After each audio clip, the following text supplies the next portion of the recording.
Welcome back to Remembrance in Their Own Words, a limited series from the CDA Institute, Canada's leading defense and security think tank. I'm Josh Malm, and I'm thrilled to bring you the fifth and final episode of this special series. With today being Remembrance Day, this moment serves as a time to reflect on the sacrifices made by those who served and continue to serve in the Canadian Armed Forces, and to honor their unwavering commitment to our nation's defense and security. Today, we are especially honored to welcome this year's Vimy Laureate, Honorary Colonel Michelle Douglas.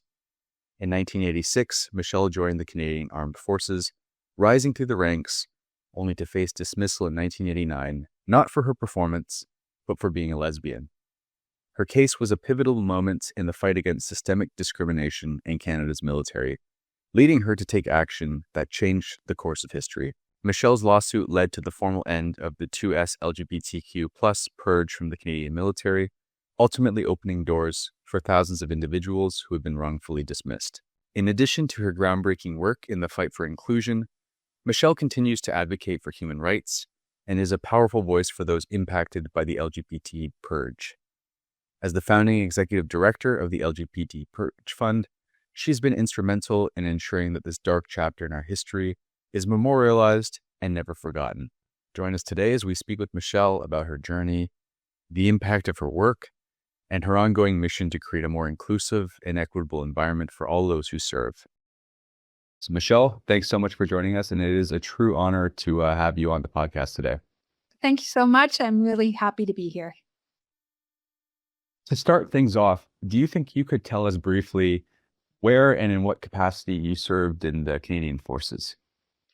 Well, I joined the Canadian Armed Forces in 1986, and I received my commission shortly thereafter. I trained to be a security officer, which was within the military police branch, and I loved it. I graduated at the top of my military police officers course at CFB Borden, and really commenced my career at that point. I was posted to a unit at CFB Toronto, and it was a big honor for me to serve Canada. I was only in for a few short years, but it shaped my whole life, I would say, in some good ways and in a few bad ways. But that was my service to Canada, at least with the Canadian Armed Forces. Do you think you could reflect for a moment, Michelle, and remember back to what initially attracted you to joining the CAF? I had graduated from university and was thinking about career options. And I was very inspired by this idea of public service. My father had worked in the federal government, and I really found the idea of service to others very inspiring and compelling. I was looking to maybe become a police officer, so I showed up at a recruiting center in Hamilton, Ontario. And I think back in those days, if you were a young woman with a university degree expressing some degree of interest in a career in the military, with an idea of where you'd like to go and what you'd like to do, it was their job to recruit you, and that's exactly what happened. I was very compelled by what they had to say and had on offer. And shortly after kind of entering that place, I decided, yes, this is a career for me. I signed on the dotted line to serve for 9 years in the regular force. And I remember going back home and telling my parents that I just joined the military for 9 years. And they were pretty surprised, but very proud. I think it was a real life highlight for me, joining the military. Do you think you might be able to think of one moment or one achievement in particular which you are most proud of in your career? Well, just reflecting back, there's from the small to the larger ones, I would say. But one of the moments I really knew that I had kind of changed from a civilian mindset was in basic training. We were all given uniforms, and I remember the eagerness of all of us to have a uniform to wear, to go home at Christmas time and to show our families. And in the training, there was a moment where you learned how to tie a rappelling harness out of a rope that you carried. So you learned to do the knots, and then they sent you over a really large cliff backwards. And I thought, there's no way I would have done this as the old Michelle. But like, they gave you the confidence, the techniques, the training, and I just knew I was a different person. I did it. I was excited about it. And then, maybe reflecting on other moments, it was learning how to give orders as a young officer, and understanding that was a very serious thing. Learning how to do it respectfully, clearly, all of the things. And, those things that they taught us as like systems, are things I've carried in my whole life. And I've used it time after time in my other careers as well. So yeah, I would say I just reflect on that. And then finally, the memories of the people, right? I'm still in touch with many of them that I served with, and just honoring them and their service to Canada. I'm just really glad to have served in this way. Why do you think Remembrance Day is important, and why is it still important to commemorate and reflect during this month on the contributions of those who have served Canada in many different capacities to safeguard our security and prosperity? I think it's really important that time is not allowed to fade our memories of the past.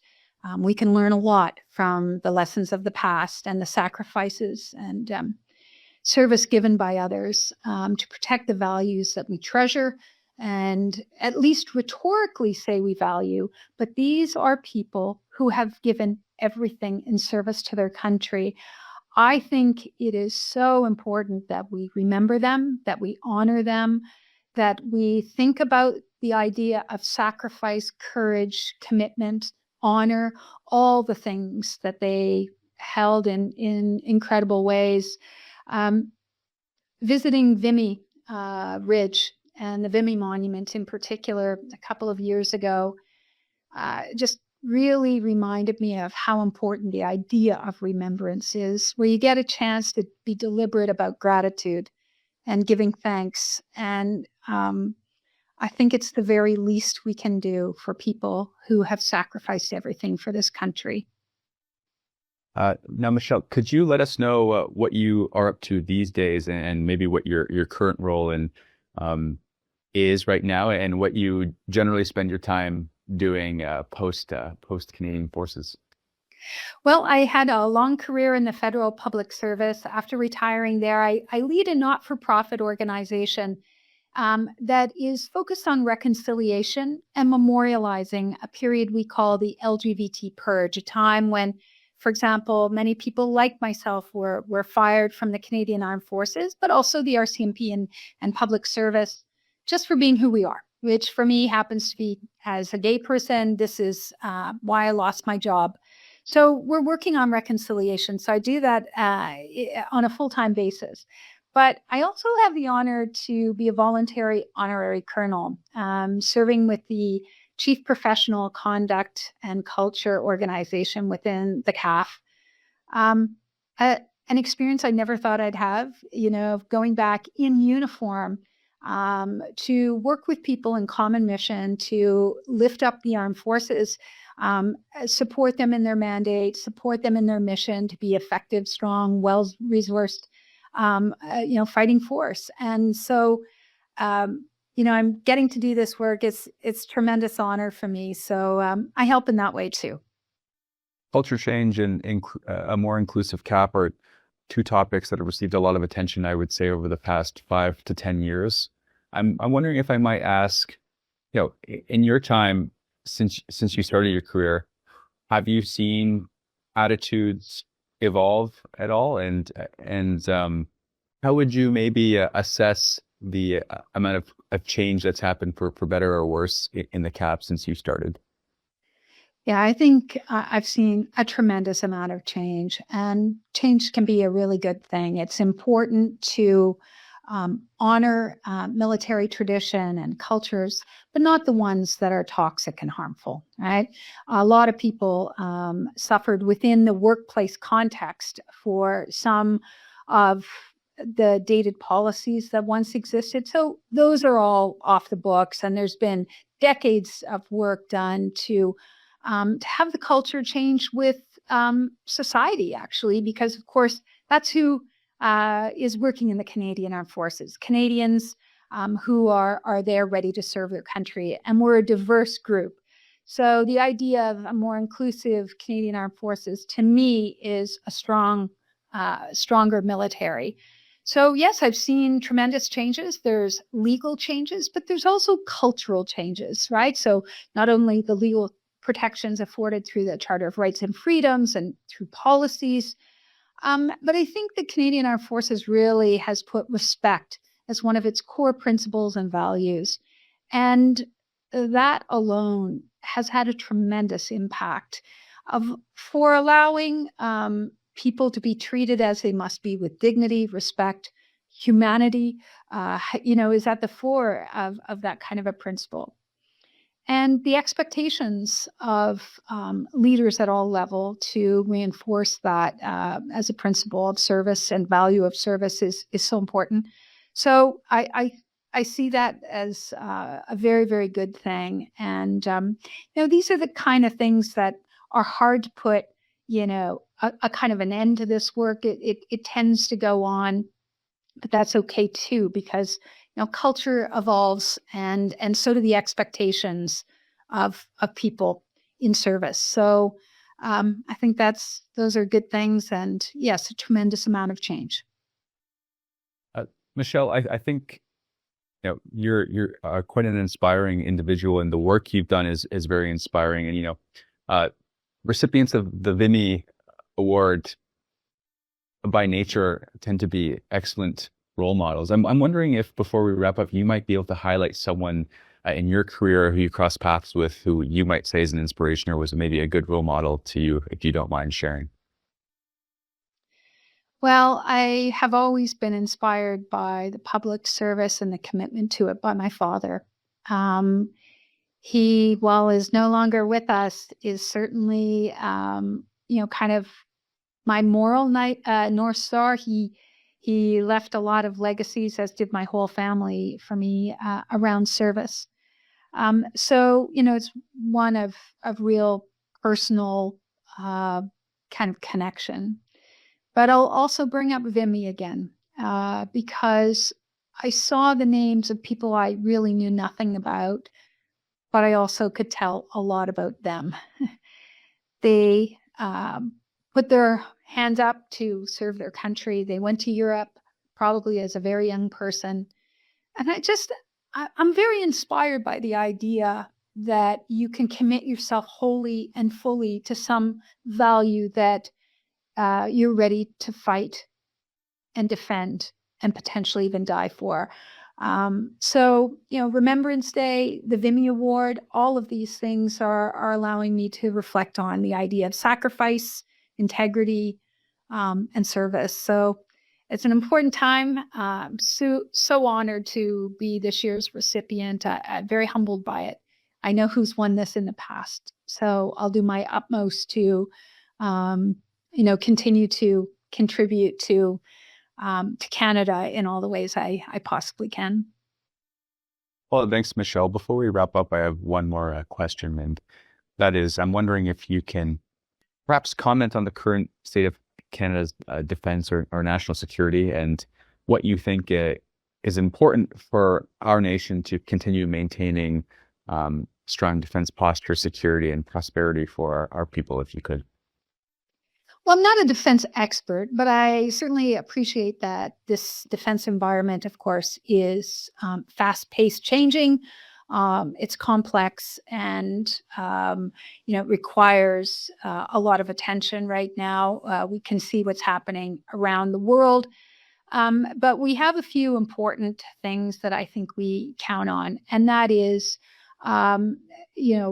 we've got a value and an ethic and democracy and freedom that we hold on to here in Canada as values worth defending and standing up to protect. So I think a well-resourced Canadian Armed Forces is really important. So here I'm speaking about human resources. So reducing barriers to entry for those who want to loyally serve Canada. And then also resourcing in terms of all of the hardware, the infrastructure, and so on that goes with it. Personally, I'm happy to see the kind of financial commitments that are being made. I think now more than ever we need to see a strong military, and so I think the time demands it as well. So that's my thought, and I'm here to support the Canadian Armed Forces in kind of the lanes that I think I might be able to contribute to as a volunteer. Michelle Douglas, 2025 CDA Institute Vimy Award Laureate. Thanks so much for your time, and thanks for joining me for the podcast today. And if I may say so, thank you for all the work you've done for human rights, not just for the LGBTQ community, but to ensure the CAF is a better place to work for everybody and more inclusive and positive. Thank you so much. I'm very much looking forward to it.